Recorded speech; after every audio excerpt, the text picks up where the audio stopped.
안녕하세요. 자본주의에서 조기 은퇴하고 싶은 굴비입니다. 오늘 영상의 주제는 AI가 아직도 거품이라고 생각하시는 분들이 계신 것 같은데 그런 분들의 생각을 바꿀 만한 이야기를 한번 해보려고 합니다. 그 전에 항상 그렇듯이 TQQQ랑 QLD 매매 현황 보고 가시겠습니다. 일단 아래에 있는 그래프가 어제 시장 흐름이고요. 위에 있는 그래프는 이틀 전 시장 흐름입니다. 요즘에 가장 핫한 반도체 지수 같은 경우에는 5.4% 상승했던 게 그것보다 더 큰 폭으로 5.7% 하락을 했고요. S&P, 나스닥 동일하게 하락을 했는데 유일하게 다우존스만 상승 마감했습니다. 뭐 굳이 해석하자고 하면은 여기 있는 자금이 여기로 흘러 들어갔다라고 볼 수 있겠죠. 나스닥 종합 일봉 차트는 이런데요. 지금 21선에 간신히 거쳐서 지지를 받고 있는 모습입니다. TQQQ 매매 현황 같은 경우에는 이틀 전에 제가 84.36달러에 95주를 매수를 했고요. 이거를 어제 오후 8시 4분에 85.36달러에 전량 매도를 했습니다. 그리고 나서 시장이 제가 판 시점보다 약간 오르다가 갑자기 치솟더라고요. 그래서 약간 조정받는 시점에 이때쯤에 매수를 했는데 다음 차트를 보시면 아시겠지만 아주 그냥 폭락을 해버렸습니다.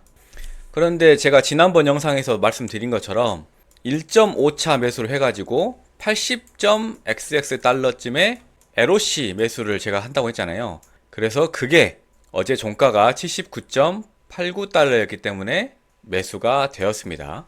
네, 매수한 체결 내역은 이렇게 나와 있고요. 그래서 어제 매도한 금액에 대해서는 달러로만 따졌을 때는 14만원의 매매 손익이 나왔는데 이거를 산 시점하고 판 시점에 달러 환율 차이가 발생해가지고 원으로 따졌을 때는 6만원의 수익이 발생한 걸로 나옵니다. 근데 저는 모든 자산을 달러로 가지고 있기 때문에 14만원 수익이 발생했다고 봐도 되는데 여러분들 보기 편하게 그냥 원으로 표기하겠습니다. 외화로 따지면 95달러 수익 발생했고요. 어제 두 번 매수가 일어났기 때문에 보유 수량은 194주이고요. 제가 이거를 준비할 당시에는 52만원까지 마이너스였는데 지금 제가 확인할 때는 약 마이너스 10만원까지 시장이 반등한 모습입니다. 아마도 오늘 매도를 할 수 있을 것 같아요. 그래서 어제랑 대비되게 아주 조그만한 수익 발생했고요. 누적으로 700만원 돌파를 했습니다. 그래서 오늘 매도 같은 경우는 항상 그렇듯이 저는 약 1% 정도 수익을 기준으로 매도를 하고요. 매수 같은 경우에는 72.02달러에 LOC 매수를 걸어 놓을 예정입니다. QLD 같은 경우에는 하락했어도 21선 위에 머무르고 있기 때문에 기본 한 주만 체결이 됐고 39주 보유하고 있습니다. 공포 탐욕 지수는 시장이 하락했음에도 불구하고 이게 이 정도밖에 안 떨어졌거든요. 그래도 공포긴 한데 그렇게까지 많이 하락하지 않은 상태입니다. 나스닥 100 PE 지수 같은 경우에는 37에서 36.36으로 소폭 감소했는데요. 그럼에도 불구하고 상단은 제한되어 있는 모습입니다. 자, 오늘의 메인 주제죠. AI에 대해서 아직도 믿지 못하시는 분들에 대해서 이야기를 몇 개 드리려고 하는데 그 전에 제가 경험했던 이야기를 먼저 드려보도록 하겠습니다. 저는 광주 출신이거든요. 전라도 광주. 근데 특이하게 중학교를 그 문근영 씨랑 같은 모교에 다녔었습니다. 그런데 저랑 문근영 씨랑 한 2살 정도 차이가 났기 때문에 그분이 다니던 시절에 한 1년 정도 겹치는 시절이 있었습니다. 그래가지고 그 재미있는 이야기는 뭐냐, 그 문근영 씨가 다닐 때 저희 학교 옆에 그 농고가 있었거든요. 근데 좀 죄송한 말씀이긴 하지만은 농고 하면은 좀 그 공부가 좀 안 되는 분들이 가고, 특히나 제가 어렸을 적에는 그러니까 한 20년 전이죠. 이 꼴통 학교라고 했죠. 쉽게 말해서. 그래서 문근영 씨가 보통은 학교에 잘 안 와요. 저도 거의 못 보고 본 거라고 해봤자 한 500m 밖에서 본 적이 한 번 있고 나머지는 거의 못 봤습니다. 그런데 어느 비 오는 날에 문근영 씨가 학교에 온 날이었는데 그때 이 농고의 남학생 한 명이 저희 학교 운동장에 와가지고 문근영 씨한테 사귀어달라고 했나 결혼해달라고 했나 막 그런 일이 있었습니다. 근데 어쨌든 이제 그거는 그냥 옛날 이야기고, 제가 그 중학교를 다닐 때 그 친구랑 잠깐 이야기를 한 적이 있었거든요. 근데 무슨 이야기였냐, 왠지는 모르겠지만은 그 각 가정에 전화번호를 본 적이 있습니다. 그러니까 제 집 전화번호도 있고 다른 친구들 전화번호도 적혀 있는 그런 종이를 제가 본 적이 있는데 20년 전이니까 지금 젊으신 분들은 이해를 못 하겠지만은 당시만 하더라도 집에 집 전화기가 있고 핸드폰이 있는 게 이상한 시절이었거든요. 더군다나 제가 중학교 다닐 때는 핸드폰을 가진 학생들보다 핸드폰을 가지지 않은 학생들이 더 많았습니다. 그러니까 그 집 전화번호라고 하면은 지역 번호로 시작되는 번호가 적혀 있는 게 일반적이었는데 제 친구 중에 한 명은 이것도 요즘 분들은 이해가 안 되겠지만은 예전에는 010뿐만 아니라 뭐 011, 뭐 여러 가지 앞자리 번호가 있었는데 어쨌든 핸드폰 번호는 달랐어요. 근데 그 친구의 집 전화 번호는 그 핸드폰 번호 앞자리인 거예요.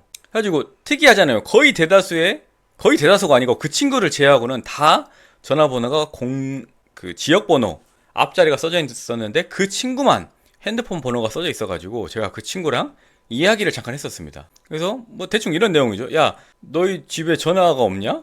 왜 핸드폰 번호를 써놨어? 이렇게 물어보니까 그 친구가 아니 우리 집은 집에 전화가 따로 없고 다 핸드폰을 가지고 다녀. 그리고 나중에는 다 집 전화가 없어질 거야. 이런 식의 말을 했습니다. 그러니까 제가 그 친구한테 뭐라고 했냐면은 야, 말도 안 되는 소리 하지 마. 집 전화기가 있는 게 보통이고 핸드폰은 그냥 특이한 경우지. 왜 집 전화를 쓰는 곳에다가 핸드폰 번호를 써놨어? 이렇게 제가 비웃었거든요. 그런데 20년이 지난 지금 제가 이걸 녹음하고 있는 시점, 그리고 여러분이 듣고 있는 시점에는 뭐가 정상이죠? 요즘에 집 전화가 있는 집이 있나요? 그리고 중학생뿐만 아니라 초등학생만 돼도 핸드폰을 가지고 다니는 학생의 비율이 더 높죠. 그러니까 이미 당시에도 이 핸드폰을 대다수의 사람이 가지고 집 전화기가 없어질 거라고 생각하는 사람들은 있었을 거예요. 그런데 대다수의 사람들, 그리고 그거를 제대로 바라보지 못하는 사람들은 그러한 미래가 올 거라는 거를 상상하지도 못하고 부인하기 급급했다는 말입니다. 근데 제가 이 이야기를 왜 드리죠? 바로 AI가 미래에 어떤 세상을 만들 건지에 대해서 믿지 못하시는 분들을 설득하기 위함이잖아요. 그러면은 제 이야기를 해봤자 한계가 있겠죠. 그러면은 진짜로 그 AI에 가장 가까이 있으면서 그 미래를 보고 있는 사람의 이야기를 들려드리겠습니다. 오른쪽 누구죠? 대한민국 사람이라면 누구나 아시겠지만은 여기 한자도 써져 있죠. 이세돌 기사입니다. 그런데 연도가 2016년도고요. 그리고 왼쪽에 M자 탈모의 한 사람이 있습니다. 왜 M자 탈모인지 아는지는 물어보지 마십시오. 개인정보니까. 그러면은 2016년도에 이세돌 기사다. 그럼 뭐죠? 바로 알파고죠, 알파고. 알파고 대국 하기 전에, 이거 지금 사진 찍은 거는 3월 15일이니까 알파고 대국이 끝난 시점인데, 알파고 대국 하기 전까지만 하더라도 이 당시에도 저는 당연히 무슨 소리냐, 아직도 AI 컴퓨터 프로그램은 인간의 바둑은 못 이겨. 끽해봤자 체스 정도나 이기지 바둑은 다른 레벨이야 라고 생각을 했었습니다. 그런데 결과는 어떻게 됐죠? 이세돌 기사가 한 판만 어찌어찌 이기고 나머지는 다 알파고가 압승을 했죠. 압승. 그러면은 왼쪽에 있는 사람은 누굴까요? 당연히 그 알파고를 개발한 사람이겠죠. 그런데 이 사람은 알파고를 개발한 걸로만 유명한 사람이 아닙니다. 여기 좀 잘려 있긴 한데 여기 왼쪽 상단에 보시면은 케미스트리 2024라고 돼 있고 아래쪽에는 이게 완전 영어는 아니고 아마 독일어나 스위스어겠죠? 프로테인 어찌고 저찌고 이렇게 써져 있습니다. 그리고 아까 사진에 있었던 사람이랑 동일한 사람이 왼쪽에 있죠. 바로 이름은 데미스 하사비스입니다. 이 사람 소속은 어디냐? 구글의 딥마인드. 알파고가 딥마인드에서 만든 거잖아요. 그러니까 뭐냐면은 지금 이 캡처는 노벨상 중에 화학상 수상자의 사진입니다. 2024년도. 그런데 좀 생뚱맞지 않나요? 뭐 물리나 화학이나 뭐 생리 이런 데 수상하는 사람들 보통 과학자거나 적어도 연구자들이잖아요. 그 분야의 연구자. 그런데 이 사람은 뭐죠? AI 개발자예요.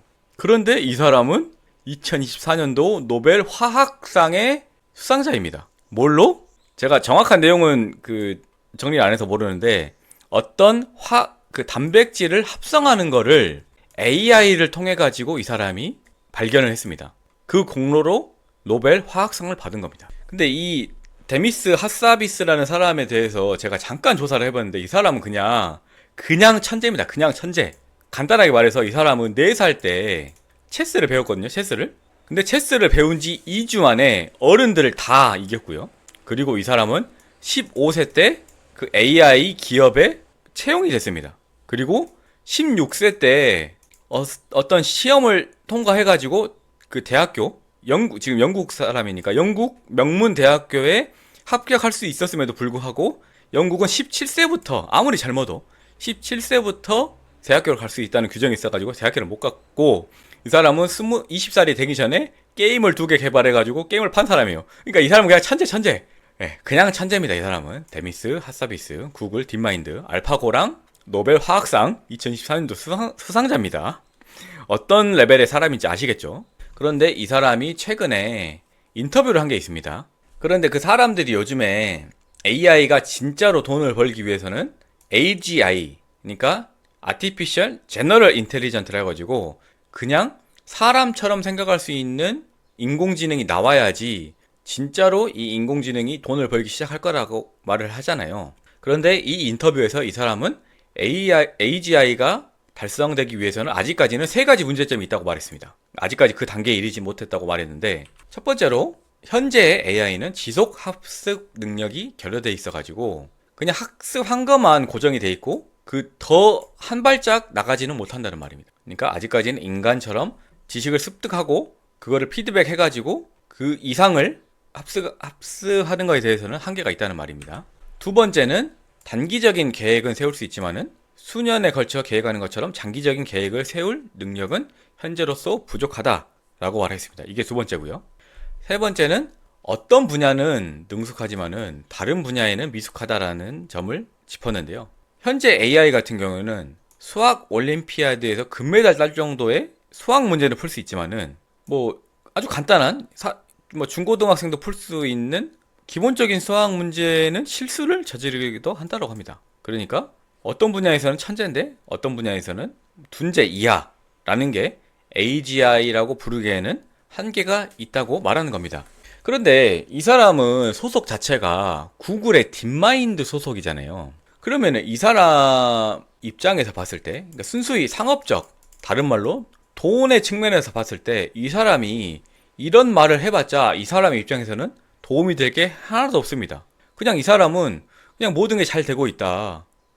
지금도 충분하다. 이런 식의 말을 해도 아무런 피해가 없고 오히려 이 사람한테는 득이 되는 말인데, 이 사람은 이렇게 냉정하게 현실 AGI 수준은 안 된다라고 분석을 하고 있습니다. 그런데 반면에 이렇게 객관적으로 보는 사람인데도 현재 파운데이션 모델을 월드 모델로 고도화하고 알파고의 추론 알고리즘을 완전히 통합하면은 AGI가 달성될 수 있다라고 이 사람은 분석을 하고 있습니다. 그러니까 아까 시작부에 말씀드린 것처럼 미래에 집 전화기가 없어질 거라고 생각하지 못했던 그런 사람들이 지금 이거를 보고 불가능하다라고 받아들이는 사람이겠죠. 반대로 미래에는 집 전화기가 없어지고 핸드폰이 대중화가 될 거다라고 한 거는 그 흐름을 제대로 보고 있는 사람의 입장인 거잖아요. 그런데 그 흐름을 가장 잘 보고 있는 사람이 누구다? 이 데미스 허사비스라 이 말입니다. 그런데 이렇게 가까이서 보고 있는 사람은 현재의 한계가 분명히 있지만은 어떠한 조건 하에서는 5년 안에 AGI, 5년에서 10년 사이에 AGI가 도달할 거다라고 말을 하고 있는 겁니다. 거기에 더해서 5년에서 10년 정도 시간이 소요되긴 하지만 AGI에 지금 있는 기술만 가지고도 에이전틱 시대로 AGI가 완성되기 전에 그 어떠한 효능을 충분히 느낄 수 있다라고 이 사람은 말하고 있거든요. 그러니까 AI가 세상을 바꾼다는 거는 사실 아직 도달하지 않았을 뿐이지 거의 확정적으로 다가올 미래입니다. 만약에 이 영상을 보시고 AI가 미래를 바꿀 기술이라고 동의하시는 분들이라고 하면은 지금부터라도 미국 나스닥 100을 추종하는 ETF를 매수하시면은 이러한 변화의 흐름에서 피해를 입는 처지가 아니라 혜택을 입는 사람이 되실 수 있다. 이런 말을 전달드리고 싶어가지고 오늘 영상 촬영해 봤습니다. 오늘도 영상 시청해 주셔서 감사합니다.